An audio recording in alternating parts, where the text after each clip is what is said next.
Halo guys, kembali lagi bersama aku. Aku pikir udah lama banget ya aku nggak bikin video, aku nggak up konten di YouTube. Kenapa? Karena jujur aku beberapa minggu ini tuh sibuk sama ujian tengah semester dan beberapa penelitian dosen juga.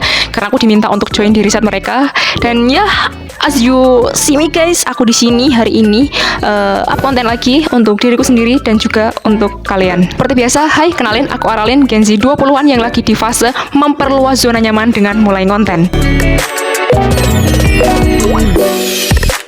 Dan kalau kalian tanya hari ini aku bakal bahas apa, aku bakal bahas satu buah topik yang akhir-akhir ini kayaknya banyak bermunculan di sekitar kita, yaitu kekhawatiran terkait teknologi. Kalian bisa tebak apa yang bakal aku bahas tentang kekhawatiran teknologi? Yap, artificial intelligence yang katanya akhir-akhir ini sangat mengkhawatirkan karena keboomingannya dibersamai dengan takutnya masyarakat pekerjaan akan digantikan oleh AI. Sedikit cerita terkait backgroundku sendiri. Awal tahun 2023 awal tahun aku masuk kuliah itu AI belum terlalu booming. Bahkan di tahun 2023 aku awal masuk kuliah itu aku belum kenal yang namanya ChatGPT. Aku belum tahu yang namanya Gemini, Cloud AI atau Deep Learning AI atau apalah itu aku belum tahu. Dan ya aku duga seperti biasa cari di blog, cari di website, referensi dari dosen yang ngasih kayak gitu. Baru di tahun 2024 tahun kedua aku kuliah, nah itu ChatGPT baru booming banget.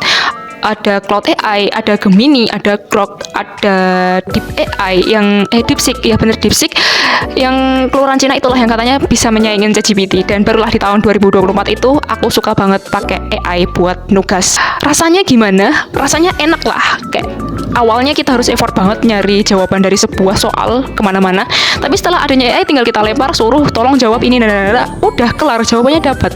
Tapi bersamaan dengan hal itu aku ngerasa kalau ternyata otakku jadi tumpul, jadi enggak secerdas dulu. Dan di tahun 2024 juga bersama dengan boomingnya AI, booming juga sebuah berita kalau banyak sekali pekerjaan IT yang bakal tergantikan oleh AI. Dan itu jujur bikin aku yang notabene sebagai anak IT takut, karena nanti aku kalau lulus bakal kerja apa? Apakah semua pekerjaan IT bakal dihandle oleh AI dan aku nggak punya tempat untuk hal itu? Sementara semakin sering gunain AI, aku ngerasa otakku semakin tumpul. Aku nggak mau kalau rasa takut itu dan kekhawatiran itu membersamaiku terlalu lama. Akhirnya, di awal semester 5 kemarin, aku mencoba memberanikan diri untuk mendaftar di sebuah beasiswa coding nasional.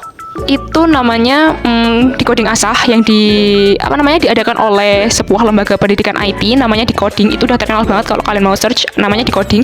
Dan mereka itu bekerja sama dengan Accenture, salah satu perusahaan konsultan multinasional yang good banget. Kalau biasanya di anak kuliah disebut dengan MSIB, aku ngambil learning path machine learning. Dan machine learning itu ngebahas soal AI. Jalan 2 minggu, 3 minggu, sebulan, aku ngerasa cinta banget, kayak jadi jatuh cinta dengan yang namanya AI.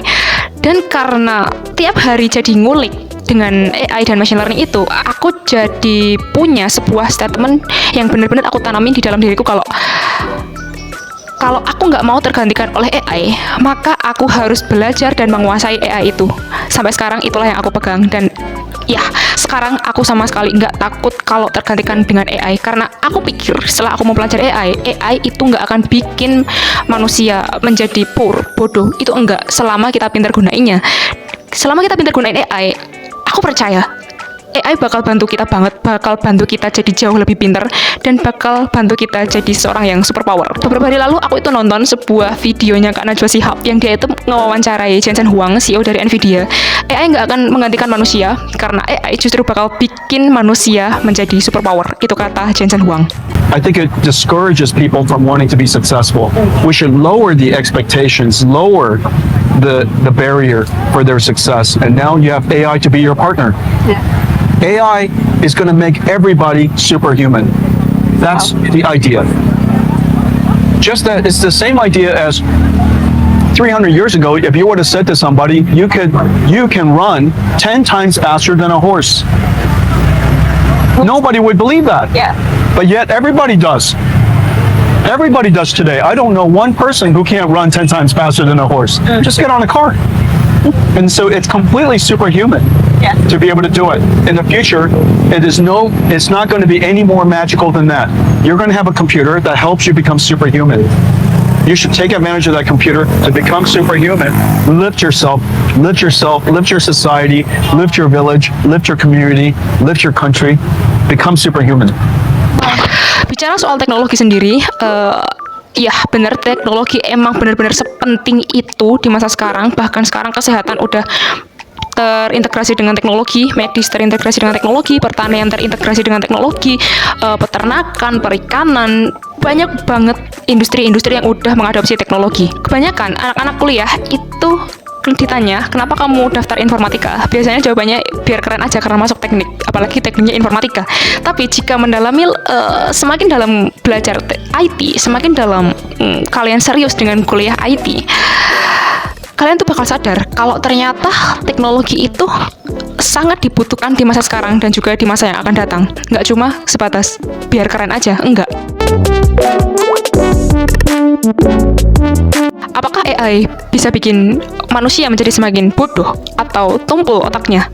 Ya, aku setuju dengan itu. Kalau kita gunainnya tidak bijak. Seperti yang udah aku katakan di beberapa menit yang lalu, seperti yang dikatakan Jensen Huang juga, AI itu diciptakan untuk membantu manusia, untuk mempermudah hidup kita, untuk membuat kita itu semakin mudah menuntut ilmu, semakin mudah untuk, apa ya istilahnya ya, mencari tahu wawasan yang ada di dunia ini, karena itu sumbernya luas banget.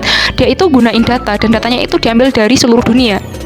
Hanya dalam beberapa detik, kalian itu bisa tahu apa aja yang pengen kalian tahu dengan begitu mudahnya. Dan kalau kita manfaatin itu dengan sangat bijak, trust me, AI will help you so much. Berbicara soal dampak positif AI, tentunya tidak terlepas dengan dampak negatif. Yang dimana dampak negatif itu muncul kalau kita yang gunain tidak selektif dan tidak bijaksana. Contohnya nih di lingkungan mahasiswa. Sekarang aku itu menjadi seorang asisten dosenku di mata kuliah machine learning, dan aku punya tanggung jawab untuk membantu mengoreksi tugas-tugas mahasiswa. Nah, dari situ tuh aku tahu mana tugas yang dia itu pure pakai GPT, atau tugas yang dia memang pakai GPT tapi dia masih olah lagi, atau yang mereka bikin sendiri. Dan lucunya hampir 80% lebih tugas yang ada yang mereka kumpulin itu asalnya memang dari AI, ChatGPT, dan terkadang nggak diperbaiki lagi, kayak copy paste dari ChatGPT ya udah langsung di-plug gitu aja, nggak dirubah, nggak diolah, dan aku pun juga nggak tahu mereka sebenarnya paham atau enggak dengan tugas itu. Kasus kayak gitulah, itu salah satu hal yang nggak bijaksana ya dalam gunain AI. Sebenarnya boleh-boleh aja kita nugas pakai ChatGPT, pakai AI, pakai DeepSeek, atau pakai tools AI yang lainnya, karena memang membantu banget. Tapi seenggaknya kalian itu paham dengan apa yang kalian copy paste. Seenggaknya kalian itu ngerti, apabila nanti kalian disuruh presentasi, kalian bisa jelasin, dan misal disuruh merubah kode, kalian bisa rubah. Karena jujur, aku aja juga masih pakai AI sampai sekarang. Bahkan frekuensinya aku hitung juga nggak bisa dibilang sedikit. Aku pakai AI buat cari referensi, buat nugas, buat bikin proyekan. Beberapa AI yang mungkin aku bisa saranin, kayak contohnya yang pertama itu Perplexity. Nah, Perplexity ini tuh nggak cuma kayak ChatGPT yang nggak ngasih referensi, tapi kalau Perplexity itu dia ngasih jawaban berdasarkan referensi. Ada artikelnya, ada jurnalnya, dan itu tuh bagus banget kalau buat kalian para mahasiswa misalnya. Aku bahkan pakai AI juga untuk belajar bahasa Inggris. Kalau biasanya kita harus download sebuah aplikasi, ikut kursus, itu berbayar. Nah, kita bisa manfaatin AI untuk belajar bahasa Inggris. Tinggal kita minta aja ngobrol dengan AI pakai bahasa Inggris. Itu secara nggak langsung bakal ngelatih skill kita dalam berbicara bahasa asing, nggak cuma bahasa Inggris, bahasa-bahasa yang lainnya. Sebegitu bermanfaatnya AI kalau kita bisa selektif. Ya, mungkin itu aja pendapatku mengenai kekhawatiran soal teknologi. Dan percaya guys, selama kita bijak dalam menggunakan AI nggak akan membuat kita bodoh, enggak. Dia justru bikin kita semakin, mungkin merasa semakin penasaran terus. Pekerjaan kita semakin cepat bisa diselesaikan, dan kalau banyak pekerjaan yang bisa diselesaikan, otomatis semakin banyak hal yang bisa kita lakuin, kita bisa semakin produktif. Jangan pandang AI sebagai sesuatu hal yang negatif, tapi pandanglah itu sebagai sesuatu hal yang positif, dan itu tuh anugerah untuk kita. Enak banget di zaman sekarang, nggak kayak zaman dahulu. Dan karena enaknya kayak gitu, it should be privilege yang harus benar-benar kita manfaatkan untuk karir kita ke depannya. So, now for today, maaf banget kalau misalnya aku sedikit belibet dan kaku karena jujur udah beberapa minggu nggak bikin konten, itu bikin aku sedikit kaku di depan kamera. But thank you so much if you watch me till right now, and you can like if you like it, dan subscribe kalau misalnya kamu berkenan untuk nonton video-video aku berikutnya. Dan thank you so much and see ya. Sedikit info, kalau channel ini kedepannya bakal sedikit lebih random, nggak cuma ngebahas seputar mungkin self-awareness atau apalah itu. Aku berencana untuk membuat sebuah segmen di mana itu tuh ngebahas soal teknologi dan mungkin game, karena jujur aku lagi senang banget ngulik-ngulik tentang AI, tentang machine learning, tentang deep learning, dan aku ada beberapa project-project kecil-kecilan yang mungkin nanti aku bakal publish sebagai sebuah video sekalian jika kalian mau belajar. Dan aku juga lagi penasaran dengan game, karena jujur aku bukan seorang gamers, tapi akhir-akhir ini aku tertarik untuk bermain game. So, kalau kalian penasaran dengan apa yang akan aku up ke depannya, stay tune and see ya.